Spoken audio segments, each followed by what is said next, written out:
કલ્પના કરો, તમારા ખેતરમાં દરેક જીરુનો છોડ એક સરખો અને તંદુરસ્ત ઉગે, દરેક ડાળી ભરપૂર દાણા આપે અને બજારમાં મોટા દાણાને કારણે તમને મળે વધારે બજાર ભાવ. કેવું લાગશે? આ સપનું હવે હકીકત થશે, કેમ કે જય આશાપુરા સીડ્સ લાવ્યું છે JAS 444 જીરું બિયારણ, ખેડૂતનો સાથી, સફળતાનો રસ્તો.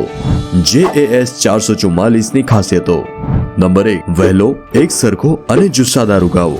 નંબર 2, વધુ ડાળી, પેટા ડાળી અને દાણાની સંખ્યા પણ વધારે. નંબર 3, ઊંચો અને તંદુરસ્ત છોડ. નંબર 4, સુકારા સમયે પણ મજબૂત રોગ પ્રતિકારક શક્તિ. નંબર 5, પાકનો સમય ફક્ત 100 થી 110 દિવસ. નંબર 6, અન્ય વેરાયટી કરતા વધુ ઉત્પાદન. નંબર 7, મોટી સાઈઝના વજનદાર દાણા જે આપે બજારમાં વધારે ભાવ. અમેરિકન ગવર્મેન્ટથી પ્રમાણિત મેક અને સીડ ટેકનોલોજીથી ટ્રીટેડ, પોતાની R&D લેબમાં ચકાસાયેલું અને અદ્યતન મશીનરીથી ડબલ પ્રોસેસ કરેલું. ઉપલબ્ધ છે 2 કિલોના પેકિંગમાં. તો રાહ શેની જુઓ છો? આજે જ અપનાવો જય આશાપુરા સીડ્સનું JAS 444 જીરું બિયારણ. વધુ માહિતી માટે અમારી કોન્ટેક્ટ ડિટેલ્સ સ્ક્રીન પર આપેલ છે.